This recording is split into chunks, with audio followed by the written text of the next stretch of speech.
All right, ladies and gentlemen, welcome. Pocket Change Market Report for March 3rd, 2024. I want to thank you guys for coming on by to check and see, some of the pieces I've sold on eBay here within the last 24 to 48 hours.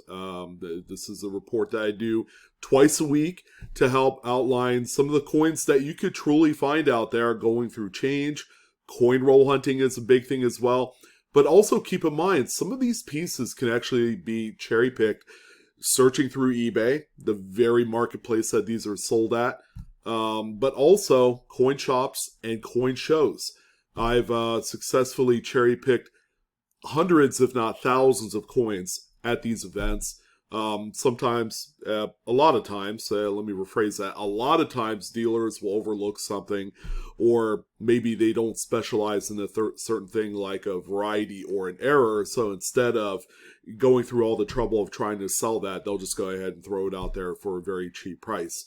So I come across those all the time, and certainly a great way to not only add something meaningful to your collection, maybe a rarity you've been looking for a while, but also the resale market right now couldn't be at its highest. And I highly encourage a lot of folks that if you're looking to pick up a little extra money every month, or possibly turn this into a full-on, full-time side hustle, you could certainly do that too. They work both ways. I know plenty of people, myself included, that do that as well. So, just keep that in mind, that this is a reality. It can be what you want it to be if you, just applied whatever work you need to do to get there. So, a few little ground rules. We don't talk about graded coins on this video. Graded coins generally means that you're going to have to spend money to get them encapsulated into a plastic holder, and sometimes that just doesn't do anything to the value of the coin. It's a warm and fuzzy that a lot of people have, and it's a common misconception that also a lot of these newer folks have, that if you grade a coin, it's worth more. It's simply not the case. Each and every single one of the coins you're going to see here today, they speak for themselves, they know what they're worth, and the people pay the big money for those coins that they know what they are. So it gives them a little bit of flexibility too, of whether or not they want to just put in a 2x2 holder, put in an album, or if they wanted to grade it themselves. The images you're going to see here today are 100% original to these sellers' listings. We did not juice or doctor any of the photos to make them look better. You're going to simply get the best and worst here today from these listings. All right, so as we go on to make our way to the listings, we do have a little bit of a calendar of events from Whatnot. Kind of a big week, only because the subsequent week we will not be available. There will be no Whatnot coin auctions or shows. We are going to be at the A&A Money Show in Colorado Springs the week after. So this coming week, we have two pretty big shows. We got the Mad March Coin and Currency Specials Auction. That's on Tuesday, March 5th, 5 p.m. Pacific, 8 p.m. Eastern. And then we also have the Road to 10,000 followers. We are about 1,000 away. We are getting mightily close. But at the same time, we're also going to be giving away some really nice Dansko albums. Okay, these are albums that customarily they sell for 50 to 80 bucks a piece. And we have a couple of them that we're going to be giving away upcoming here on next Friday. In addition, we're going to have a really nice US type coin auction as well. That's going to be Friday, March 8th, 5 p.m. Pacific, 8 p.m. Eastern. It's going to be a lot of fun. It's going to be just an action-packed, fun kind of week, and then followed up by just a week of nothing. Well, for you guys, as far as the Whatnot shows that I'm going to be doing. But we will be at the A&A Money Show. If you're going to be there as well, we hope to see you there. We love meeting new people, new collectors, and everything else in between. It's going to be a lot of fun. All right, so let's go ahead and jump into these listings. See what's sold here in the last week. And starting off with a coin that, a good old reliable here. That's why I want to call this one. The Smoking Tom has been the name that's been flying around for this particular coin. It's a 2022p Jefferson nickel. It is the date to find these, and if it has a Philadelphia mint mark, you're well on your way to finding something cool. So as you can see, this one has a pretty nice long, thin strike through coming out of Jefferson's mouth. These are reported to be a field restricted strike through, which involves the feeder finger making contact with that obverse die and shifting around a little bit of debris and grease that is currently on the die. But you're also going to notice this one also has the Scarface strike through that's right above his left eye. And yeah, this one's actually pretty neat. Now, these have gotten as high as like 30, 40 bucks. This one kind of slipped through the cracks and ended up selling for $15.37. You know, kind of, you know, figure a little bit of circulation wear. There's a few pretty heavy contact marks on the obverse of the coin. Again, condition still does matter on errors and varieties, just not as much as some people realize. And the next one that we have here, we've talked about similar coins like on Lincoln cents and things like that. This is what they call a clamshell lamination. Kind of gone wrong, all right? A piece had either fallen off or it was helped along. The pieces that were helped along where the clamshell lamination was bent back and forth until it finally snapped off, those are unfortunate. You don't want to ever do that. They actually, you know, in hindsight, diminish the value of these particular errors as opposed to keeping it attached to the coin. No readable date, although the seller did claim this is an 1860s era coin, so it could possibly be one of those white nickel type of fatties, you know, like previous to 1865. So, yeah, it's a pretty neat coin, unfortunately. I mean, you know, fortunately, they still have the piece, but, you know, it's really hard to say if this one was helped along. And it does look like it. You could see the kind of like that bent up metal on the piece that's been broken apart there on the edge. And that's usually a telltale sign that this thing was wiggled back and forth. However, this one did sell for $120. Okay, so that's the sale price on this one. Again, if you come across a clamshell where you have a split along the edge, try and reserve your right to crack it apart. All right. Again, they're worth more attached to the coin. The next one that we have here, pretty neat. Again, another coin that we're seeing less frequently on the open market, whereas maybe 2 years ago, these things were all over the place and selling for more money. 2021 Philadelphia, Washington crossing the Delaware reverse, still to this day, one of my favorite designs in the last 24 years of coin design. This one features the crown die chip right on top of Washington's hat on the reverse. Just a big old piece of the die had cracked and fallen off. I would suspect that area on the die is an area that breaks off quite often because of how crowded it is there in that area. But it's not only one coin that you're bidding on here. This one is actually a progression set, which is kind of cool. Starting out with, you know, a very small, maybe anomalous type of crown chip that's beginning to form. And then you have a medium-sized one and then the full-blown large-sized one. All right, all three coins here was part of the lot. $45.55 was the sale on this one, which, again, a couple years ago, you probably would have gotten $45 for just the medium progression, the bottom left coin that you see there, as the larger crown die chips were still selling for between $80 and $100 back in 2022. Which, you know, these things were bound to kind of, you know, drop, and then they're flatlining right now. Crown die chips traditionally are in that $30 to $40 range today. If you wanted to get one, they're very affordable. It's just there's no promise that you're going to get one that's in pristine shape, like, you know, we see quite a bit of back a few years ago. The next one that we have here, I think this is more of a case that this is just a really nice high-end type coin. 1857 Flying Eagle cent, being pitched and promoted as having a lamination, and it does. It's actually on the obverse there at that top wing, and going into the AN states. So definitely a kind of a defective planchet issue here. The coin overall is very nice. I would say it's like an XF40 grade, which for Flying Eagles considering it's a very short series of just a couple years, this is a very collectible piece here. Outside of the error, this one ended up selling for $120.94, which, that probably would sell for that much even without the lamination. This is one of those instances where the mint error is minor enough that it did not affect the value of the coin. Sometimes they even do a negative kind of effect on the coin, as, people just want a really nice, problem-free, error-free type coin.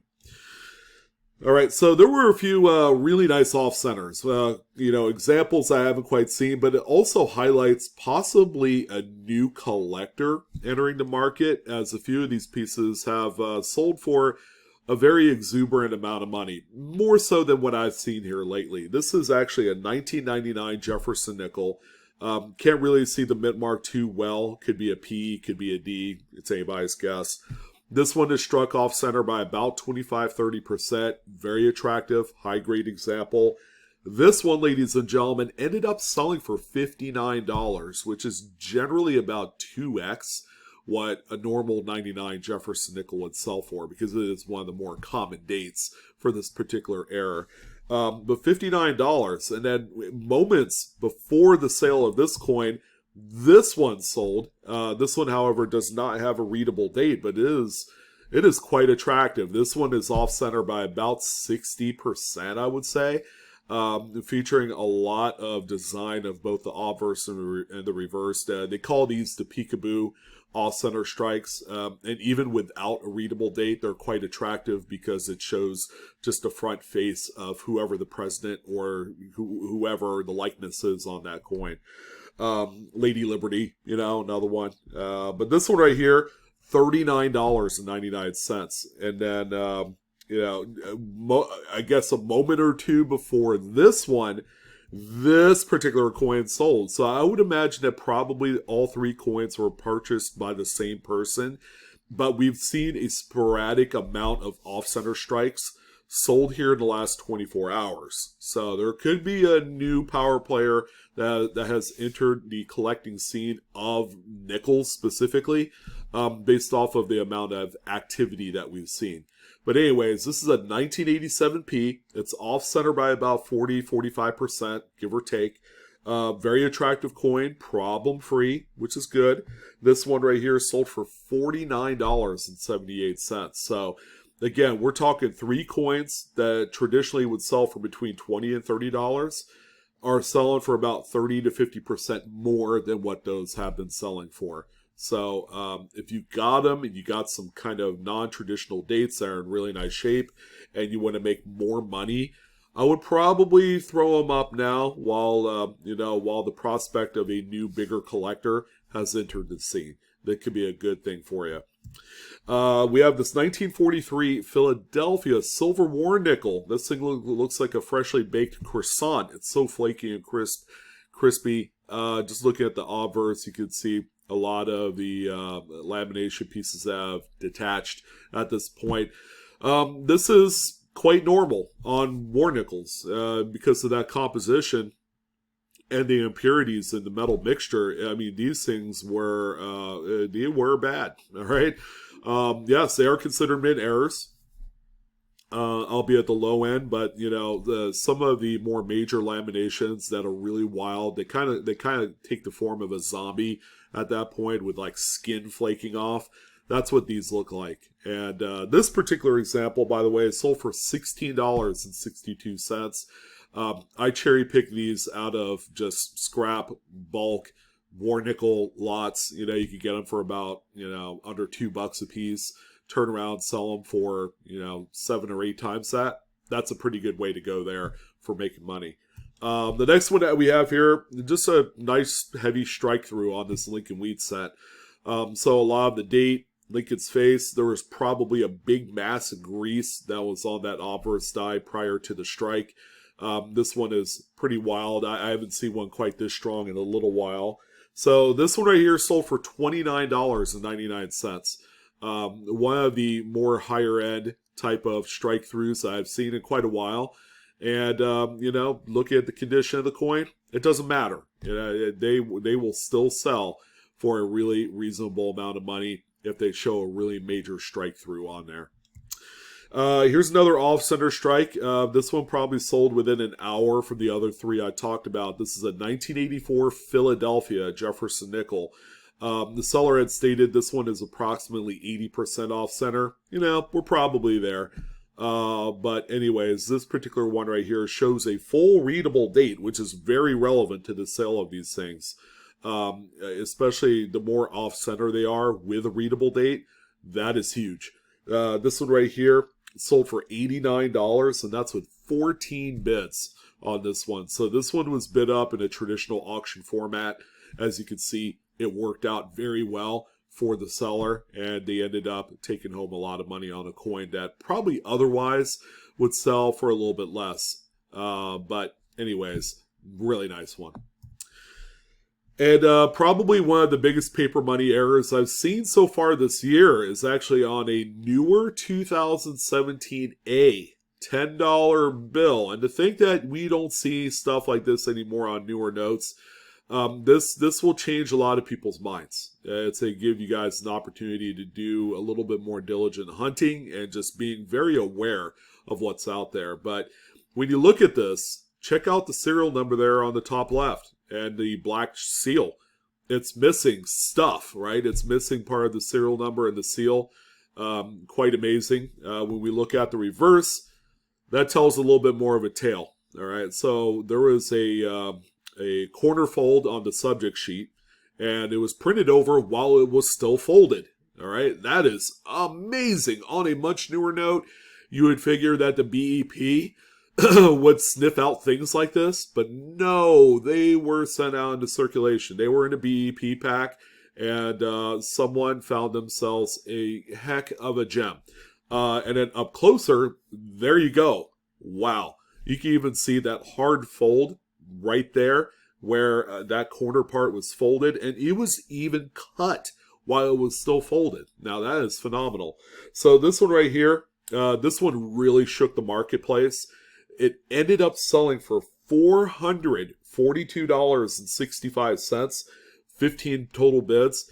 I thought to myself, wow, that's a pretty busy auction right there. That one sold for a lot of money. And then I got to thinking again, wait a minute, we just don't see these on new modern notes. This one probably could have ended up a lot higher. If we're not careful, this could have been very easily a $1,000 note. And, I could see in a situation where this thing might end up in a graded holder. That's one of those few instances where a graded holder would actually enhance the value of something like this. But it's great to see something like this, again, proving yet again that the production of our monetary system in its physical form is still very much a human experience. So there's going to be plenty of those errors that will continue to go on, probably long after I'm gone. So, yeah, congrats to both the seller and the buyer. This is a phenomenal find. We also have this 1980 Philadelphia Roosevelt dime. Roosevelt dimes have been stupid nutty lately. This one right here, no exception. This one is, I would probably say, an uncentered broad strike. Nothing too wild as far as, the broad strike is concerned. If it was more centered, it'd be like a true marvel of a gem. The coin is in actually phenomenal shape. Again, these are collected by date. Now all of a sudden Roosevelt dimes are exploding out in the scene as far as the errors. This one sold for $48.45, and that's with 16 bids. So again, another organically bid up beauty. These prices have been really insane. I've never seen something quite like it ever since the turn of the calendar a couple months ago. Now we're seeing like a different market emerge for these things. And speaking of which, we had the Smoking Tom. Now we have good old X-Ray Eyes Lincoln over here. This is like Superman 2.0. 2022 Philadelphia. We've noticed a trend. You guys notice that we don't see too many of these on much newer coinage, as the U.S. Mint is kind of tightening up their quality control. The Mint director had proclaimed last year when she was sworn into office, like, we are going to tighten up quality control, and, there's not a damn thing you can do about it. Well, I added that second part in there, but she has really shown the ability to not let a lot of things escape the Mint. these days. It's not 2020 or 2021 or anymore, which, man, I miss some days. You know, a lot of people said, well, the quality control sucks. Well, the quality control is what makes the mint errors. And ultimately, it's what puts money in people's pockets. And if they're not there anymore, then, you know, it's just change to a lot of people. So this one right here ended up selling for $24.30. Again, this is more a byproduct of that field restricted strike through event with the feeder finger making contact with the obverse die and shifting around some grease and debris on there. 1982 large date copper. Simple little curved rim clip on this one. Nothing too dramatic. Again, this is a very common type of mint error. Although on other older, you know, lesser seen dates with clips, you know, they can command a little bit more of a premium. This particular one did sell for $16.45, and that's with 10 bids. Here's a 1980 Philadelphia Washington quarter. This one's off center by about 15%. Good looking coin, you know, rather attractive. We've seen 80 Philadelphias before on the market. This one right here sold for $32.76, and that's with 9 bids total. And from the same seller, a New Hampshire off-center state quarter. This one's a 2000 Philly, showing the old man of the mountain, which I think is no longer there. The thing had crumbled away, unfortunately. Now, if anyone can prove me different or otherwise, I'd love to hear about it. But a lot of people I did talk to say, yeah, the old man of the mountain's not really there anymore.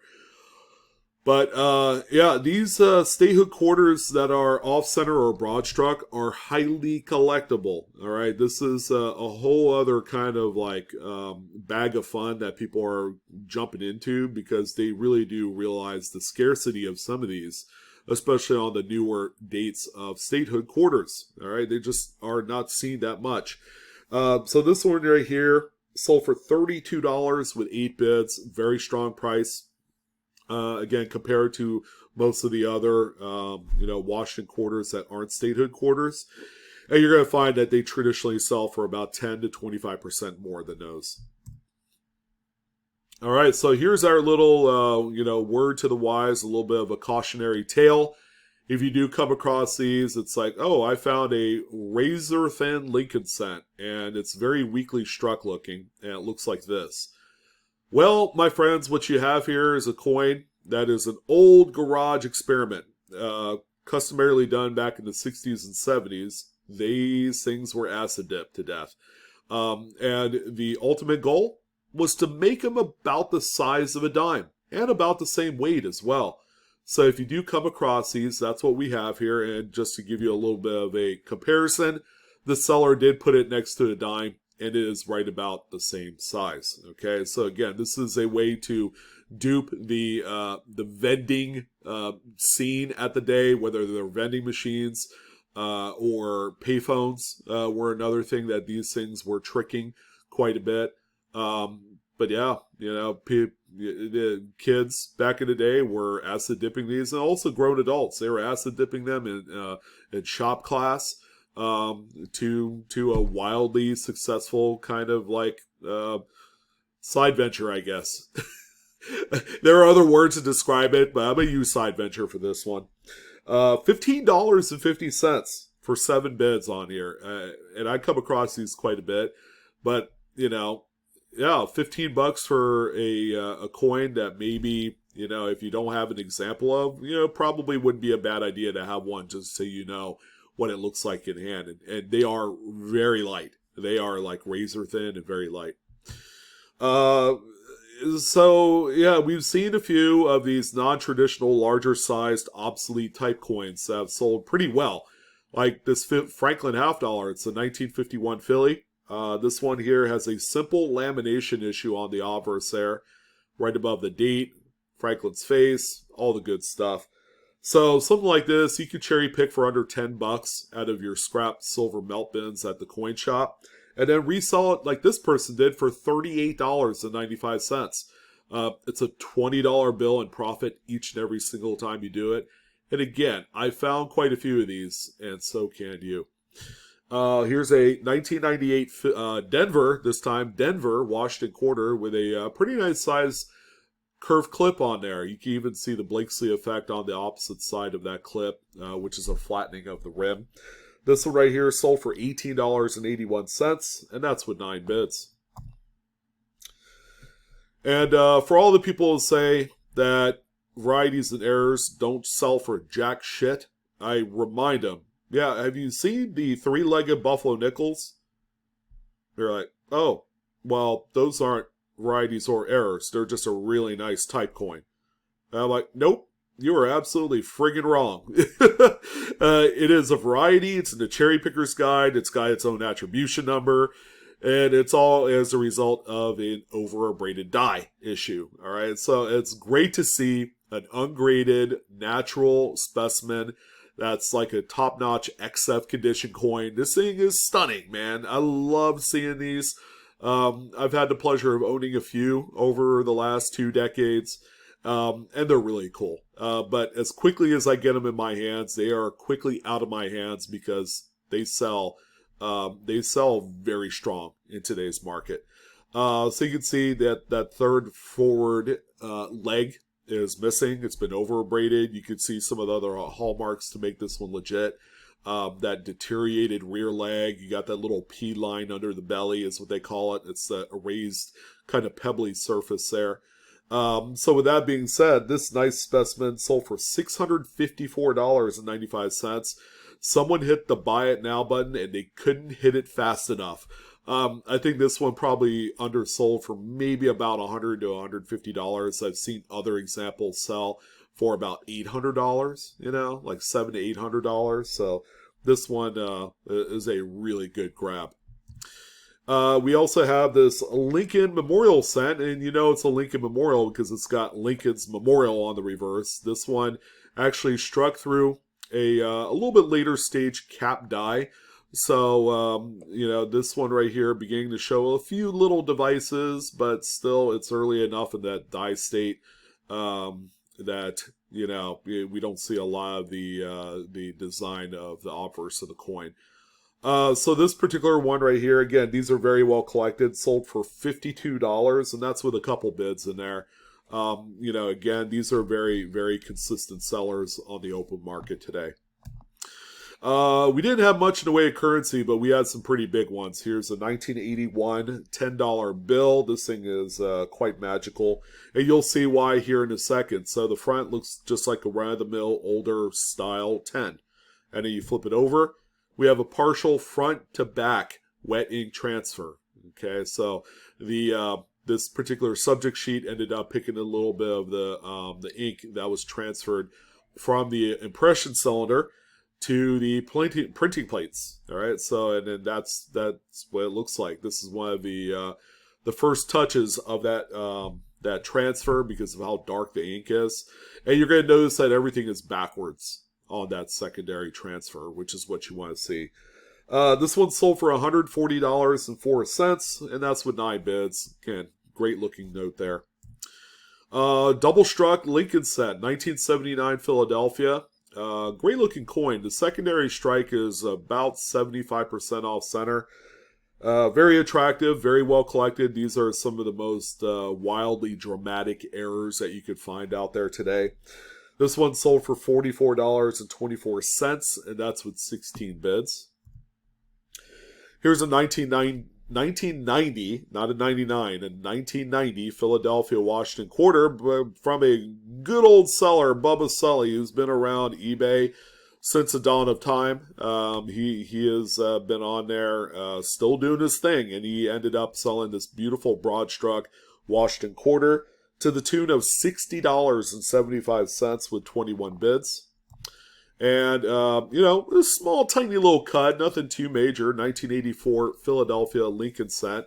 Not the best looking example also, but you can see the cut there at the base of Lincoln's bust, right under the date. This particular one sold for $16.94.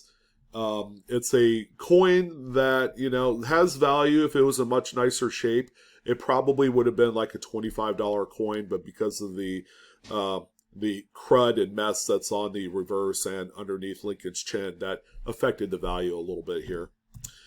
And one of my favorites this week, the good old 1972D Kennedy half dollar. This is the missing FG initials reverse.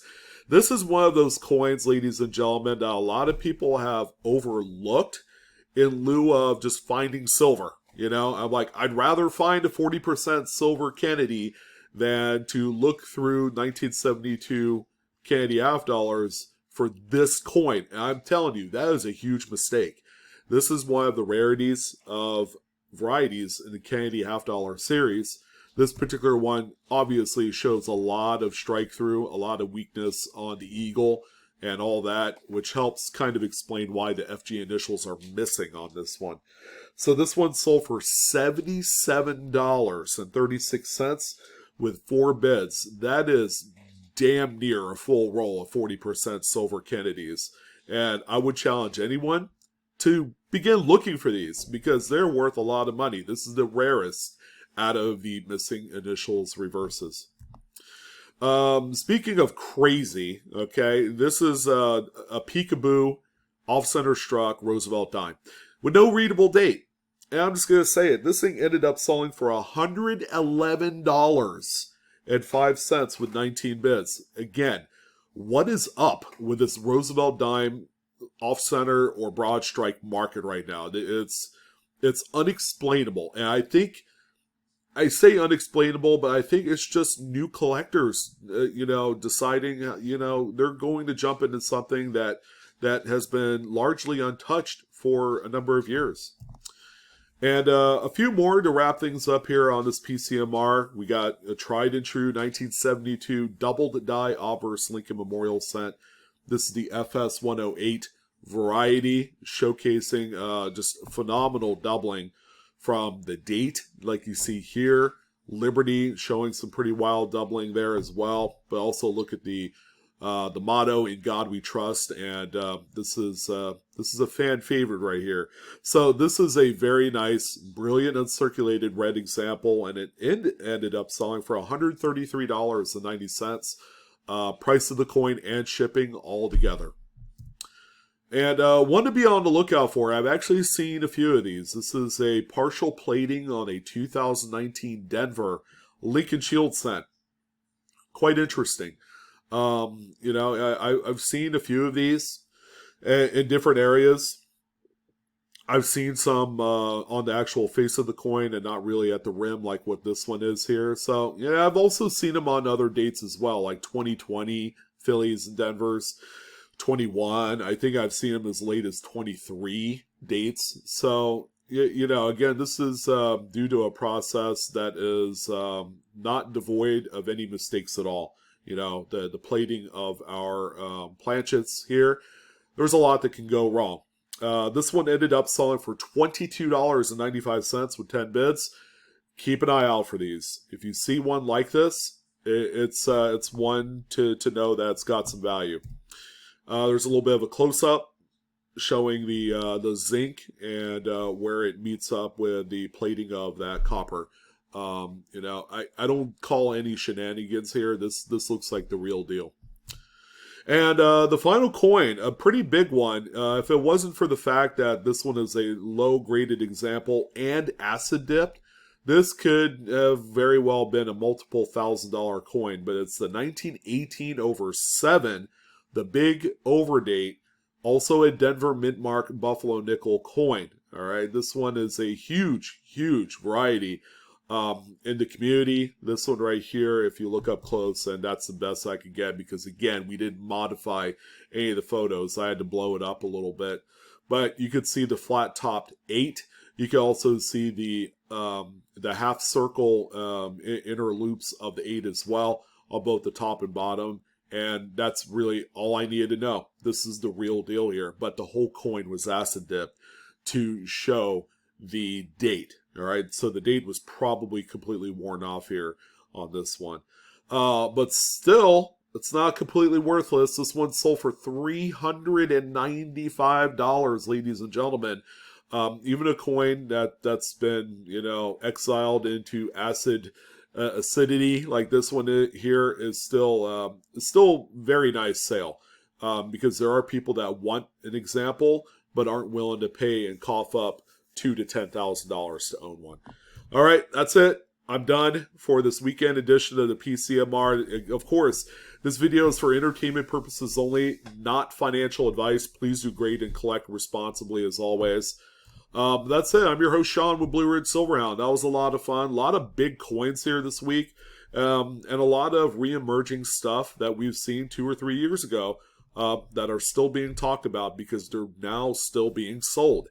But that's it. Don't forget to like, share, and subscribe. I hope to see you guys on the Whatnot shows here this week, the final 2 before we head out to the money show. But that's it. You guys take care. Happy hunting, and I wish you guys the best. So long.